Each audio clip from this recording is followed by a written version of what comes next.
Islamic videos के लिए Hind Islamic channel को सब्सक्राइब करें, बेल आइकन दबाएं। अम्मा खदीजा की अजमत मेरे सर आंखों पर, वो हमारी माँ है, उन्होंने सबसे ज्यादा कुर्बानी दी है। लेकिन खदीजा घर में रह के मालूम नहीं है कि ये नबी है। खदीजा घर में रह के मालूम नहीं है कि नबी है। और अली 3 दिन का आके कहते हैं कि सबसे पहले ये तमन्ना लेकर आया था कि हुजूर को देखो। हुजूर ने कहा फिर दूध क्यों नहीं पिया? तो अली खामोश जबान में कहते हैं ये अली वाले जानते हैं। जो नबी पत्थरों से बातें करते वो 3 दिन के अली से क्यों ना करें? कहा हुजूर ये भी कोई बात हुई? मेहमान आप कहूं, खाना आप अपने घर का खाऊंगा? वो दूध तो मेरा ही हिस्सा है, वो मेरे घर का है। पहले मेहमान जिसका हूं वो मेजबान तो कुछ खिलाए। हुजूर ने उठा के सीने के करीब किया है कोई सहाबी है? सारे सहाबा पर मेरे माँ बाप कुर्बान। हर सहाबी आदिल, खलीफा बिला फस्ल सबसे अफजल अबू बकर सिद्दीक, उनके बाद उमर इब्ने खत्ताब, उनके बाद हज़रत उस्मान गनी। लेकिन जिसको खुदा ने जो नवाज दिया, फिर जब अजमती बयान करने बैठे हो तो दिल खोल के करो। किसी को छोड़ते हो, किसी को पकड़ते हो, ये यहूदियों का तरीका है। पकड़ो तो फिर सबका दामन पकड़ो। ये कैसा सहाबी है कि जिसको सीने के करीब उठाया और माँ के दूध से पहले नबी ने अपनी जबान अली के मुंह में डाली। और अली नबी की जबान इस तरह चूसते हैं जैसे बच्चे माँ का दूध चूसते हैं। मैं कहता हूं अली को नबी जबान चुसा करके अपने सीने के असरार मुंतकिल कर रहे थे। इसलिए जो अली ने बयान किया वो किसी ने बयान नहीं किया। अब्दुल्ला इब्ने अब्बास कहते हैं कि मदीने में सबसे बड़ा आलिम अगर मैं किसी को जानता हूं तो वो मौला अली को जानता हूं। हजरत उमर इब्ने खत्ताब कहते हैं जिस महफिल में अली ना हो मैं वो उस महफिल में फैसला करने के लिए डरता हूं और उस फैसले से अल्लाह की पनाह मांगता हूं जिस फैसले में मौला अली मौजूद ना हो। फिर मौला अली का जिक्र क्यों नहीं होता? खैर ये तो मुकद्दर की बात है। फिर मैं एक हदीस पढ़ देता हूं, वो आप समझ लें उसको। खैबर में हुजूर ने फरमाया अली तुझसे मोहब्बत सिर्फ मोमिन करेगा, मुनाफिक तुझसे मोहब्बत कर नहीं सकता। और दूसरे मुकाम पे फरमाया अली मोमिन तो मोमिन है, तुझसे वही मोहब्बत करेगा जिसका नसब सही होगा, यानी जो हलाली होगा। अल्लाह की इज्जत की कसम, आप ये ना समझे कि मैं जज्बात, जितनी बातें मैं कर रहा हूं आप किताब का हवाला मुझसे ले जाएं। मैं आपके शहर में रहता हूं, किताब ना दिखाऊं तो खुदा की इज्जत की कसम आज के बाद फिर इस तरह के बयानात ही नहीं हों।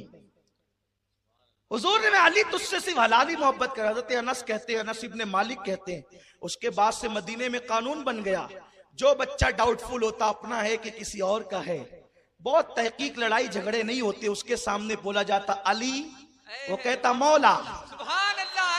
अली, वो कहता मौला। तो कहते ये हलाली है, इसकी माँ पाक दामन है। और अली का नाम सुन करके चेहरा उतरता, तो इसकी माँ आवारा है, ये रहने के काबिल नहीं है, उसकी माँ को तलाक दे दिया जाता। खुदा की इज्जत की कसम, अनस इब्ने मालिक की रिवायत आप उठा करके पढ़ें, ये है। तो ये अली का नाम सिर्फ ईमान की कसौटी नहीं है बल्कि हलाली होने का भी एक सबूत है, शजरे है। और यहाँ एक जुमला कह करके आगे बढ़ जाना चाहता हूँ। अहले बैत की मोहब्बत अगर सब लोग चाहें हासिल कर ले तो ये कतन नहीं हो सकता, क्योंकि अहले बैत की मोहब्बत विरासत में नहीं मिलती, माँ की शराफत की बुनियाद पर मिला करती है। अहले बैत से वही मोहब्बत करेगा जहां माओं के अंदर शराफत होती है। तो अर्ज ये कर रहा था कि मौला हुसैन इस मिशन के लिए चले, थोड़े से लोगों को लेकर, चंद लोगों को। मोतबर तारीख और मुहतात रिवायतें ये है 114 लोग थे मौला हुसैन के साथ, और आप जा रहे थे उसमें बच्चे बच्चियां, नन्हे नन्हे बच्चे सब थे। हुकूमत के लिए नहीं जा रहे थे। क्यों नहीं जा रहे थे? इसलिए कि उन्हें तो दीन बचाना था। एक बात कहूं, बात समझ में आएगी। जिन लोगों को इलेक्शन लड़ना होता है ना, वो भी 1 साल का बच्चा रैली में लेकर के नहीं निकलता।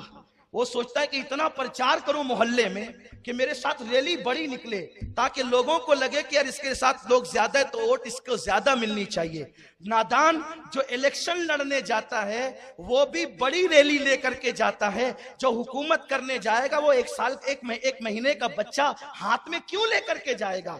अगर हुसैन को हुकूमत चाहिए था तो फौज फाटा लेकर के जाते, लेकिन उनको वो नहीं चाहिए था। आप आगे की गुफ्तगू में सुनेंगे। मौला हुसैन चल रहे हैं, आइए उनकी विलादत के कुछ इशारे और आगे गुफ्तगू फिर यजीद का जिक्र तो आपने सुना, मौला हुसैन कौन है? सुभान अल्लाह, सुभान अल्लाह। मिशकात शरीफ की हदीस है, मिशकात बाबुल फजाइल।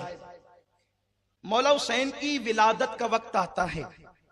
देखिए मैं हदीस इसका हवाला इसलिए दे देता हूं कि आप घर जाके देख लें, इसलिए कि अजीब सी बातें सुनने में आती है, फिर लोग कहते हैं कि आप इस पर कुछ गुफ्तगू करें, हालांकि फिर उस जवाब देने में मेरा मौजू अधूरा रह जाता है। लेकिन जवाब देना इसलिए जरूरी समझता हूं कि मेरी कौम के नए नस्ल को, नौजवानों को कोई मिसगाइड न करे, मिसमाइंड न करें, क्योंकि हमारा काम है, हम अहले बैत के दर के सग हैं, और सग कहना भी बहुत बड़ी बात मैं समझता हूं, उनके सगों के सग हैं।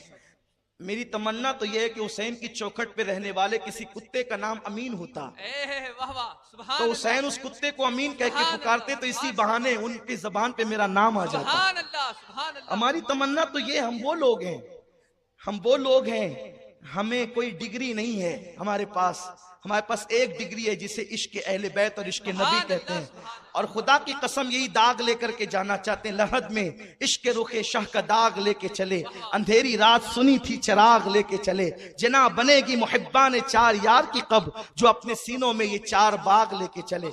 उम्मुल फजल बड़ी मशहूर रिवायत है, इससे एक मसला खस करना चाहता हूं।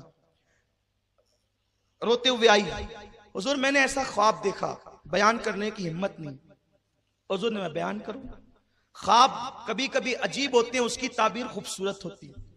हुजूर मैंने ये देखा, अल्लाह आपको सलामत रखे, कि चची जो थी उम्मुल फजल, हज़रत अब्बास की बीवी, बहुत चाहती थी आका को, बहुत मोहब्बत करती थी, लेकिन चची होकर भी वो हुजूर को कहती थी ए भतीजे नहीं, जब तक ईमान न लाया तो भतीजा कहती थी, ईमान लाई तो या रसूल अल्लाह कहती थी। तो भाई भतीजे वो कहते हैं जो ईमान नहीं लाते, बेशक, सुभान अल्लाह। जो ईमान ले आते हैं, फिर वो चची भी होती है तो या रसूल अल्लाह कहती है, चचा भी होता है तो या रसूल अल्लाह कहता है, और भाई भी होता है अली की शक्ल में तो या रसूल अल्लाह कहता है। बात अदब की लोगों को सीखना चाहिए। बहरहाल मैं फिर वही बात आती है कि बादब्बा नसीब जिनके होते हैं वही अदब वाले होते हैं। हुजूर मैंने ख्वाब देखा, बहुत तकलीफ है मुझे इस ख्वाब से आका, कि आपका गोश्त का टुकड़ा काट लिया गया है और काट के मेरी झोली में डाला गया है। हुजूर ने मुस्कुरा के कहा चची मुबारक, फातिमा के शिकम में जो बच्चा है ना, बस वो अनकरीब पैदा होने वाला है, और जब वो पैदा होगा तो वो सबसे पहले तेरी गोद में दिया जाएगा चची, वो पहले तेरी गोद में दिया जाएगा, और उस बच्चे को मुझसे ऐसी निस्बत होगी कि वो मेरे जिस्म का टुकड़ा होगा, वो मेरे जिस्म का टुकड़ा होगा। कल की तकरीर में मैंने कहा था कि मैं हुसैन को अर्श नहीं कहता, क्योंकि मेरा दिल नहीं भरता। मैं मौला हुसैन को अर्श के बराबर नहीं मानता, क्योंकि मेरा दिल नहीं भरता। क्यों? वो अर्श से बहुत आला है जिसे हुसैन कहते हैं। क्यों ऐसा है? इसलिए कि मेरे नबी के जिस्म का कोई टुकड़ा, गोश्त का कोई टुकड़ा या नाखून का कोई टुकड़ा या जिस्म का कोई टुकड़ा अर्श के बराबर नहीं, अर्श से बहुत आला है। क्यों? हुजूर के जिस्म से जो मिट्टी लग जाती है वो मिट्टी अर्श से आला होती है, तो नबी के जो जिस्म का हिस्सा है उसकी शान क्या होगी, उसका मुकाम क्या होगा? कहा चची उसको मुझसे वही निस्बत होगी जैसे गोश्त को जिस्म से होती है। उसके बाद बात आई गई, हो गई। हज़रत उम्मुल फज़ल को इंतजार था कब वो दिन आएगा, और मौला हुसैन की जो विलादत है, आप 6 महीने के हमल में पैदा हो गए। साहिब रौदतुश शुहदा लिखते हैं कि हजरत याहिया अलैहिस्सलाम और हजरत इमाम हुसैन, इन दोनों के अलावा कोई बच्चा 6 महीने का मां के शिकम से पैदा नहीं हुआ। या 7 महीने का बच्चा जीता है या 9 महीने का बच्चा जीता है, उससे पहले बच्चा पैदा होगा तो वो मर जाएगा। लेकिन हुसैन ऐसा बेमिसाल है कि जो मां के शिकम में सिर्फ 6 महीने रहा और हयात ऐसा रहा कि दुनिया को हयात अता कर दी, दीन को हयात अता कर दी। बहरहाल फजर की नमाज हुजूर ने पढ़ाई, 4 या 5 शाबान थी, 4 या 5 शाबान थी। आकाए करीम सल्लल्लाहु अलैहि वसल्लम ने फजर पढ़ाई और कहा अली चलो, तवज्जे, अली चलो, अली चलो। हुजूर कहाँ? फातिमा के हुजरे में। मौला हुजूर के साथ हुए, किसी को कुछ नहीं कहा और फरमाया अली दरवाजे पे रुको। अली दरवाजे पे रुके, हुजूर अंदर गए तो खुशखबरी मिली कि बेटा पैदा हुआ है, दूसरा भी। सरकार ने कहा कि लाओ मेरे हाथ में दो। कौनैन को देने वाला दाता जिसके हाथ हमेशा ऐसे हैं, सुभान अल्लाह, वो हुसैन को लेने के लिए यूं करता है। सुभान अल्लाह, लाओ मेरे हाथ में दो। और गोया के रिसालत ने इमामत को अपने हाथ में लिया। सुभान अल्लाह, सुभान अल्लाह, आबरूए रिसालत ने आबरूए इमामत को अपने हाथ में लिया। सैयदुल अंबिया ने सैयदुल औलिया को अपने हाथ में लिया। ए दिल बगीर दामने सुल्तान औलिया, यानी हुसैन इब्ने अली जान औलिया। औलिया की जान अंबिया की जान के हाथों में है। और आकाए करीम अजान पढ़ते हैं। हुजूर ने जो अजानें पढ़ी है वो इन मौकों पे पढ़ी है। ये एक मसला भी व्हाट्सएप पे बहुत गश्त करता था कि हुजूर ने अजान कब पढ़ी, तो मौला हुसैन के कान में पढ़ी, मौला हसन के कान में पढ़ी, और एक मर्तबा ज़ोहर की नमाज के वक़्त भी अजान पढ़ी, और वो एक अलग तफसील है। अजान पढ़ी, घुट्टी दी, फिर वही घुट्टी अपनी जबान चुसाई मौला हुसैन को, और हुजूर अलैहिस्सलातु व तस्लीम मौला हुसैन का गला चूमने लगे। ये अल बिदाया व निहाया, उसी के साथ मिशकात, उसी के साथ अस्सवाइकुल मुहर्रिका, ये जो किताबें हैं ना, इन सारी किताबों में सवाने करबला, सारी किताबों की रिवायतों का गुलदस्ता मैं एक रिवायत में आपके सामने पेश कर रहा हूं। हुजूर चूमने लगे जो है वो गला। उतने में जिब्रील आए। आने के बाद जिब्रील ने अर्ज की, हुजूर अल्लाह आपको मुबारकबाद देता है कि आपके घर में बेटा पैदा हुआ। हुजूर ने खुदा का शुक्र अदा किया, फिर कहा अल्लाह आपकी ताज़ियत भी करता है। अब ये बात खास तौर पे सुनने की है, अल्लाह आपकी ताज़ियत भी करता है। हुजूर ने कहा जिब्रील, खुशी का मौका है, मुबारकबाद तो समझ में आती है, ताज़ियत तो गम के मौके पे की जाती है, अल्लाह मेरी ताज़ियत क्यों करता है? अर्ज की, आका ये जो आपका हुसैन है, ये आपका हुसैन है जिस गले को आप चूम रहे हैं, आपकी उम्मत वादिये तफ में यानी करबला के मैदान में आपके बेटे को खानदान के साथ 3 दिन भूखा प्यासा रखकर शहीद कर देगी। देखिए, पहला दास्ताने करबला बयान करने वाला, पहला दास्ताने करबला। लोग कहते हैं मुहर्रम में क्या पागलों की तरह और रावजियों की तरह महफिलें बना करके बैठे हो, ये दास्ताने करबला बयान करना भी कोई सुन्नियत है? मैं कहता हूं बना दिया जिब्रील को रावजी, जिब्रील को भी डाल दिया उनके खाने में। नादानो, शर्म तो करो। नई किताबें पढ़ो, लेकिन मैं जानता हूं तुम किताबें पढ़ते हो, लेकिन तुम्हें समझ में नहीं आता, इसलिए कि किताबों का पढ़ना अलग है, उसको समझना अलग है। समझना क्यों अलग है? इसलिए कि आका ने फरमाया, अना मदीनतुल इल्म व अली जुन बाबूहा, मैं इल्म का शहर हूं, अली उसका दरवाजा है। अब इल्म जिसको लेना है वो दरवाजे से आया करे, तो तुम्हारी दरवाजे से पटती कब है जो तुम दरवाजे पे आओ, और जो दरवाजे पे नहीं आता वो शहर में दाखिल ही नहीं हो सकता। इसलिए तुम किताबें पढ़ते हो लेकिन समझते नहीं हो। अगर समझना है तो पहले आओ, अली की खैरात लो। आका फरमाते, अना दारुल हिकमा व अली जुन बाबूहा, मैं हिकमतों का शहर हूं और अली उसका दरवाजा है। अरे हर जगह दरवाजे से आते हैं, और जो शरीफ लोग होते हैं वो तो दरवाजे ही से आते हैं। जहां शराफत होती है वो तो दरवाजों से ही आते हैं। गैर शरीफ खुदा जाने कहां कहां से आते हैं, ये तो वही लोग जाने, इसलिए कि हमने कहीं और से जाना सीखा ही नहीं है। नबी ने फरमाया दरवाजे से आओ, तो हम नबी तक भी दरवाजे से जाते हैं, और खुदा तक भी दरवाजे से जाते हैं, और अपने और सबके घरों तक दरवाजे से जाते हैं, क्योंकि नबी की सुन्नत यही है। पढ़ते हो, समझते नहीं। जिब्रील सबसे पहला करबला बयान करने वाला है।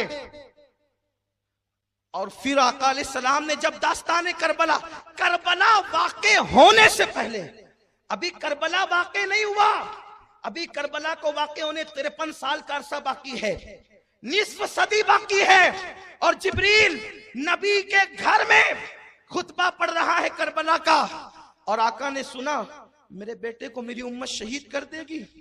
हुजूर की आंखों में आंसू आ गए, हुजूर की आंखों में आंसू आ गए। लोग हमारे शहर को मसला बता रहे हैं, मैयत पर सोग तो 3 दिन तक किया जाता है, और औरत सोग मनाए 4 महीने 10 दिन, ये हुसैन का सोग तुमने कहां से निकाला? हमने कहा हमने हुसैन का सोग नहीं निकाला, ये करबला है, ये हुसैन है। अभी वाक़े होने से पहले नबी करबला की दास्तान सुन के रो रहे हैं।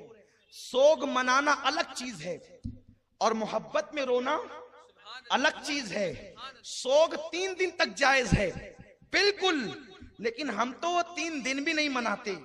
हम अपने मरहूमीन का सोग 3 दिन भी नहीं। यार हमसे ज्यादा दिल वाला कौन होगा? हम तो अपने पीर के मैयत के दिन भी उर्स मनाते हैं। हमसे ज्यादा जिगर वाला कौन होगा? हम तो उस दिन भी खुशी मनाते हैं, इसलिए कि गम वो करे जहां जाने के बाद अजाब का खौफ हो। हमारे मुर्शिदान तरीकत, हमारे औलिया अल्लाह, हमारे मोमिनीन कब्र में जाते तो फरिश्ते कहते नम का नौमतिल अरूस, सो जाओ ऐसे जैसे पहली रात की दुल्हन सोती है। तो वो अरूस कहते हैं और हम ऊपर उर्स उर्स करते हैं। ये तो अपना अपना सर्फ है, लेकिन याद रखो हम सोग नहीं मनाते हुसैन का, इसलिए कि सोग मनाने बाल नोचना, मातम करना ये सोग है, लेकिन दर्द हुसैन को सुन के रोना ये नबी की सुन्नत है। दर्द हुसैन को सुन के रोना। अभी करबला वाक़या नहीं हुआ, हुजूर रो रहे हैं, तो क्या मैं ये ना कहूं मिशकात शरीफ की रोशनी में हुसैन की शहादत का जिक्र सुनकर रोना ये मेरे नबी की सुन्नत है? तो ये तो बिदअत कहां से निकाली? हमने कहा अगर ये हदीस मिशकात में नहीं है, आइए बैठ के बात करें। ये बेचारे लूम चलाने वाले, ठेला ढकेलने वाले, जिनको इस्तिंजा की सुन्नतें नहीं पता है, जो कुरान के असरार और रमूज से नावाकिफ है, उनको क्यों लड़ा रहे हो? कौम को इत्तिहाद की जरूरत है, क्यों इंतशार पैदा कर रहे हो? क्यों तकलीफों में लोगों को मुब्तला कर रहे हो? इस कौम का मईशत का मसला है, माश का मसला है। दुनिया की इस्लाम बातिल ताकतें इस्लाम को मिटा देना चाहती है, इस्लाम दुश्मन ताकतें इस्लाम को मिटा देना चाहती है। मुसलमानों इत्तिहाद की जरूरत है। और हुजूर ने फरमाया कि अल्लाह की तरफ से जमीन के ऊपर एक रस्सी अल्लाह की लटक रही है, उसको पकड़ के सब मुत्तहिद हो जाओ। पूछा गया या रसूल अल्लाह वो रस्सी क्या है? आका फरमाते वो मेरी अहले बैत है। और ये जो रोया हुजूर ने मोहब्बत में रोया। देखो मैयत पे रोना, चेहरे पे तमाचे मारना, रोना जायज नहीं, सही है। हुजूर के बेटे हजरत इब्राहिम का विसाल हुआ। हुजूर बच्चे को कब हाथ में लेकर कब्रिस्तान की तरफ बढ़े, जब आंखों में आंसू थे, टप टप आंसू बह रहे थे। सहाबा को ताज्जुब हुआ, हुजूर आप सबको कहते हैं कि मैयतों पे वहवेला न करो, चीखा न करो, पुकार न करो, नोहा न करो, मातम न करो। हुजूर आपके बेटे के विसाल हुआ, आप भी रोते हैं। हुजूर ने फरमाया इस तरह का रोना, इस तरह का कि बेसाख्ता आंसू निकल पड़े, ये तो मोहब्बत की अलामत है। लोग कह रहे हैं हम भी तो हजरत हुसैन से मोहब्बत करते हैं। हम कहते हैं मोहब्बत रुलाती है ना, मोहब्बत रुलाती है। मोहब्बत बार बार जिक्र करने पे मजबूर करती है। मैं अभी तक समझ नहीं सका किस मोहब्बत की आप बात कर रहे हैं, किस मोहब्बत की कि आपने मुहर्रम का जिक्र छेड़ रखा है और उस पर आप लोगों का मजाक उड़ा रहे, लोगों को हंसा रहे लतीफे बोल करके। सोचो तो सही, ये मोहब्बत नहीं है। इसलिए कि मेरे अजीज, लड्डू लड्डू कहने से मुंह मीठा नहीं होता। मोहब्बत तो रुलाती है, मोहब्बत तो बेचैन करती है, मोहब्बत तो तड़पाती है, मोहब्बत तो रातों को जगाती है। और आका से पूछा गया हुजूर मोहब्बत क्या है? आका फरमाते हैं जिसको जिससे मोहब्बत होती है वो उसका जिक्र बार बार करता है, बार बार करता है। ये देखो ये दीवाने हैं, हर साल सुनते हैं, बढ़ते ही जा रहे हैं, आते ही जा रहे हैं, जिक्र करते ही जा रहे हैं। शरबत पिला करके कभी मोहब्बत